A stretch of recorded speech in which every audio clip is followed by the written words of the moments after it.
Acontecimentos da Semana Santa, Emil Bock. Capítulo 2, Segunda-feira Santa. No caminho que Jesus e seus discípulos fizeram todas as manhãs e todas as tardes da Semana Santa, da cidade para Betânia à tarde, ou vice-versa de manhã, existe um local tranquilo que ainda hoje está envolto no denso ambiente de um mistério. Partindo de Jerusalém, atravessamos o cume do Monte das Oliveiras e lentamente descemos pela outra encosta, onde vemos brilhar em meio ao deserto da Judéia o espelho mágico do Mar Morto. A meio caminho entre o Monte das Oliveiras e Betânia, encontramos um local cercado por altos muros.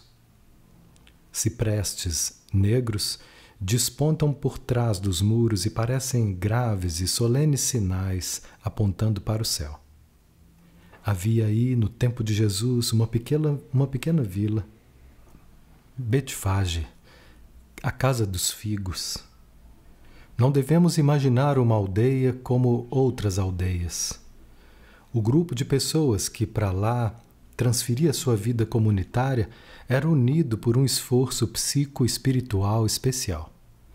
As modestas cabanas eram cercadas por um pomar de figueiras, mas essas figueiras não eram apenas plantas frutíferas.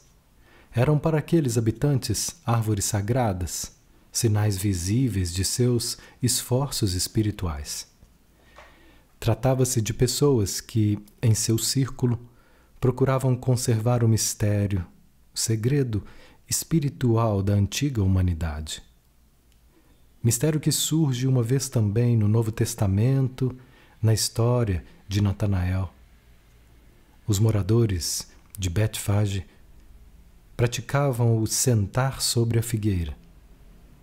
O estado vidente atingido através de exercícios em parte físicos, em parte meditativos. Betfage, a casa dos figos, era um sítio onde se praticava a antiga clarividência. Foi lá que Jesus, na manhã do domingo de Ramos, mandou Pedro e João trazerem o jumento e o burrinho. Lá existiam árvores sagradas e, do mesmo modo, animais sagrados. Os jumentos ali mantidos não eram animais de carga. Também eles expressavam um mistério naquele círculo de pessoas. Na corrente do Velho Testamento estava bem viva a memória daquele mago que fora mandado certa vez da Babilônia a fim de conjurar o impedimento da entrada do povo de Israel à terra prometida. Bileã era descrito montado numa jumenta. Sabia-se, no entanto, que montar em uma jumenta não era apenas um modo de locomoção.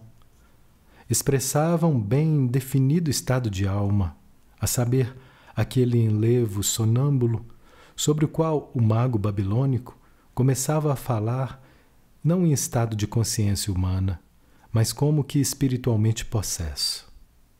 Entretanto, sem que ele soubesse como, a imprecação mágica que ele queria lançar contra Israel transformou-se em bênção.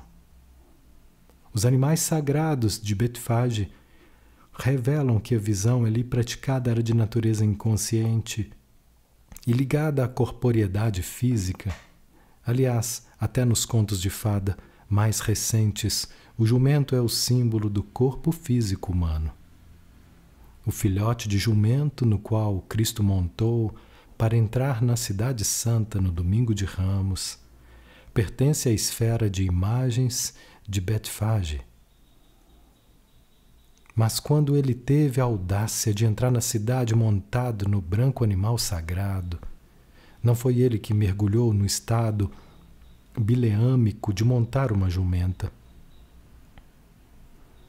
Quem caiu em alienação estática ao vê-lo foi a massa popular. Foi como se um linguajar bileâmico se apoderasse do povo quando esse chamava Hosana, aquele que chegava no dorso do jumento. À noite, Jesus, como também faria nas noites seguintes, fora com seus discípulos para Betânia repousar. Durante a noite, o eco do êxtase popular gritando Hosana ergueu-se em sua alma. Ele e seus discípulos não são mais os mesmos como no dia anterior, ao voltarem do dia seguinte a Jerusalém. Novamente passam por Betfage. Na fisionomia do Cristo lê-se algo de extremamente grave, inexorável. Acontece então o fato misterioso. Ele se aproxima das figueiras de Betfage. Os discípulos se admiram, pensando que ele quer comer figos, quando não é época de frutas, e ouvem-no pronunciar a estranha e severa sentença: ninguém mais comerá desses figos para todo sempre. Talvez naquele momento apenas supuseram que era subtendido algo de mais importante do que uma simples afirmação sobre a árvore e sua fertilidade. Mas não tiveram sua visão desvendada. Os discípulos passam então um dia em Jerusalém com o Cristo. Esse dia que desenvolve dramaticamente toda a grave e severidade. Ao atravessar a soleira do tempo, irrompe o caos. Espalha-se o pânico, derrubam as mesas, o dinheiro rola no chão. Dá-se a inversão do êxtase jubiloso da véspera. O terror se apodera de todos os que estão na zona do templo. Após pernoitarem novamente em Babilônia e passando de manhãzinha outra vez por Betfage, os discípulos subitamente têm a visão da árvore seca e pedem que Jesus lhe explique o mistério. Não aconteceu nenhum milagre grosseiro no qual Jesus teria, com suas palavras iradas, privado de vida uma criatura da terra. Como poderia ele ter destruído uma árvore pertencente àqueles que lhe haviam oferecido a jumenta e o filhote? O que aconteceu foi um ato espiritual, que significa um importante entroncamento no drama do mistério da Semana Santa. Nesse dia aparentemente de pouca importância. No domingo de Ramos, embora a ressurreição do Lázaro desse o sinal para a luta decisiva, todo o ser do Cristo estava em atitude de dar, de oferecer. Foi uma impressão positiva de seu ser que tocou as almas do povo. Devemos nos lembrar também no simples significado humano do momento. Jesus foi ao templo para orar e sacrificar como os outros fiéis, preparando a festa da Páscoa. Mas a previsão de importantes decisões apoderou-se de todo o seu ser. Impossível continuar inofensivo. A aura volitiva do seu ser, lançando faíscas de luz, contribuiu para induzir o povo na visão estática de sua grandeza solar. O Cristo prescruta a superficialidade e inconstância desse entusiasmo apenas natural. Mas ainda não tem o pretexto para realizar sua defesa e seu contra-ataque. O povo tem razão. Não clamariam Hosana se não tivessem percebido algo de seu verdadeiro ser. Ele não pode dizer que estão errados, como se confirmará no dia seguinte ao repetir-se a cena na zona do templo. Dessa vez é um grupo de crianças que grita Hosana, porque um raio do seu verdadeiro ser penetra suas almas. Os adversários perguntaram, astutos: que dizer quando, ao fato de crianças te aclamarem com Hosana? Ele retruca: jamais lestes nas Escrituras o trecho: da boca dos inocentes prepararei-lhe louvores? Mas agora, ele passou a noite em Betânia, tomou certa distância da vibração do domingo de Ramos, aproxima-se das figueiras de Betfage, quer mostrar aos discípulos o quanto vale o Hosana da véspera. Fora apenas o último fruto da árvore da antiga clarividência, um resíduo da antiga força visionária ligada à natureza e ao corpo. Através das palavras que ele fala à figueira, ele renega todo o mundo das velhas visões estáticas. sentimos algo de uma grande decisão para a humanidade. Jesus desvaloriza o hosana do povo. Ele mesmo induz a transição para o crucificai-o. Ele possui a incrível coragem de aceitar e pessoalmente aduzir a cegueira espiritual pela qual os homens deverão fanaticamente exigir sua morte.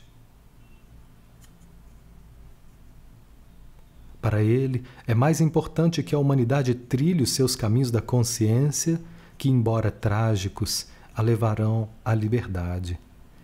Embora sabendo que essa necessária cegueira espiritual levará os homens a crucificá-lo.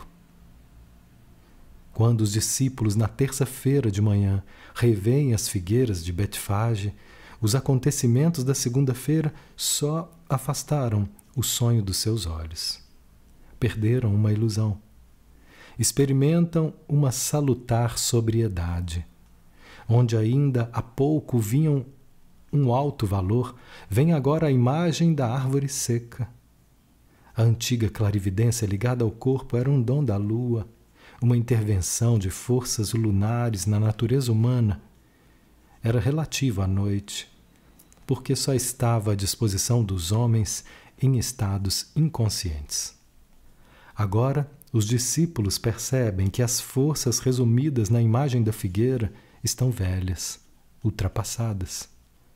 O que Jesus lhes ensina agora é um prelúdio daquilo que lhes dará na misteriosa noite da mesma terça-feira no alto do Monte das Oliveiras.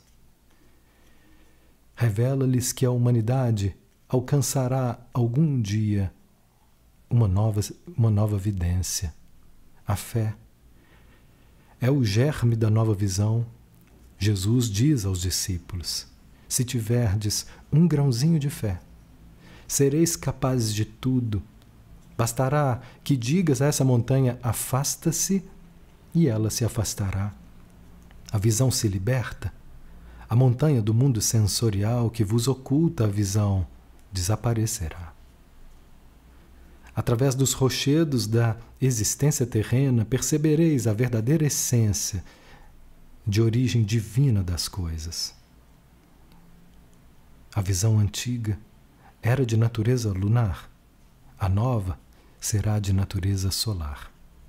A força solar da fé fará abrir-se no coração humano o olho da nova visão, como diz o trecho das bem-aventuranças. Bem-aventurados os puros de coração, pois eles verão a Deus. Entre a visão inútil e a nova visão do coração, que se torna solar, situa-se o período das trevas, de cegueira diante do espírito, e a partir dessa cegueira espiritual, os homens crucificarão o Cristo. Na segunda-feira santa, o Cristo se defende de uma tentação. Se ele atasse as suas atividades aos antigos estados de alienação clarividente, ele poderia ser reconhecido pelos homens. Não aclamariam apenas com hosana, mas o escolheriam como rei. Revela-se agora definitivamente que o Cristo não quer atar-se às velhas forças. Trata-se para ele única e exclusivamente de fazer com que a humanidade encontre o caminho da consciência e da liberdade. No começo dos 3 anos, ele enfrentava a tentação de transformar morte em vida. Agora, no final de sua caminhada, na defesa contra a tentação, até mesmo executa isso, de transformar vida em morte. Não é uma maldição, por carência de amor, que ele executa nas figueiras daqueles que lhe ofereceram a jumenta e o filhote. Não. O efeito parte da sua essência. Ele é o sol. E quando nasce o sol, a lua empalidece. Assim empalidecem as forças lunares da antiga vidência. Revela-se que elas não têm futuro quando nasceu o sol da nova luz da alma. O Cristo chega à praça do templo, o antiquíssimo e sagrado Morro da Lua, na mais velha cidade da humanidade. Já se inicia aí o grande movimento da Páscoa. Já apareceram muitas centenas de peregrinos ao redor do templo, praticam-se compras, vendas, pechinchas e negócios. E no próprio recinto do templo reina uma atividade febril, pois o conteúdo das cerimônias pascais será o oferecimento de animais e o sacrifício da ovelha pascal. Isso permite fazer negócios, porque tudo que será sacrificado tem que ser primeiro comprado. E por isso formou-se uma quermesse no lugar onde deveria reinar o mais sagrado ambiente cultural. O velho Hannas, o mais notório pão duro da história, sabe fazer seus negócios. Já extraiu enorme fortuna do mercado do templo. Como presidente do conselho de altos sacerdotes saduceus, Hannas é também a força motriz dos compromissos políticos nos quais se baseiam os negócios ligados ao templo. Para comprar, os peregrinos devem cambiar o dinheiro que trouxeram de todos os países em moeda oficial nacional. Ora, essa moeda é de César. E, portanto, o local de vendas é ao mesmo tempo uma bolsa de valores romana. Admitiam-se os funcionários e alfandegários romanos, embora se soubesse que eram fiéis ao culto de Césares. Permitia-se-lhes o acesso, temendo que, caso contrário, os romanos pudessem roubar o Santíssimo do templo. E assim, estabelecera-se uma extrema materialização e profanação daquilo que fora uma vida puramente cultural. Na imagem da figueira santa, os discípulos viram a decadência da antiga consciência religiosa. Na imagem do mercado que se expandia na zona do templo, revelava-se a decadência do culto religioso. É nesse local que penetra o Cristo. Vem para cumprir os ritos da festa, mas o fogo, as faíscas de sua seriedade produzem efeito. Ele nem precisa falar muito. Os homens são logo tomados de pânico. A pessoa de Cristo lhes revela de modo terrificante a decadência em que caíram. No começo dos 3 anos, na primeira festa pascal, sucedera algo semelhante. O efeito de grande terror partira então do caráter divino do Cristo, não obstante a grande reserva que Jesus ainda se impunha.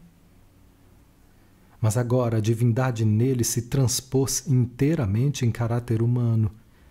Transformou-se em flamejante intensidade volitiva. Ele tem direito a arrancar a máscara do mundo degenerado do templo e a desencadear a tempestade. Sua atitude chega a ser em si mesma uma defesa contra a tentação, a saber, a tentação de permanecer atado ao antigo estado das coisas. Torna-se agora bem claro: o que poderá dar à humanidade em futuro espiritual só pode ser algo de radicalmente novo. No campo da consciência humana, a vidência lunar tem que morrer, mesmo que isso acarrete uma penosa caminhada pelo deserto. O futuro só poderá florescer pela fé, pela vidência solar do coração. Também na esfera do culto, o antigo tem que ser despedido sem escrúpulos. Nada mais pode ser ligado ao antigo, por mais venerável que esse tenha sido. Algo novo tem que entrar na vida. É o sol do Cristo que apaga no morro lunar, morija a luz da lua. O sol rechaça os fantasmas noturnos. A zona do templo, grandiosamente situado com vista para o mundo, é silenciosamente substituída no Morro Sion, na modesta sala da Santa Ceia, pelo germe de um novo fluxo cultural solar. A religião da lua é substituída quando, na Quinta-feira Santa, o Cristo oferece pão e vinho aos discípulos no morro solar de Sião.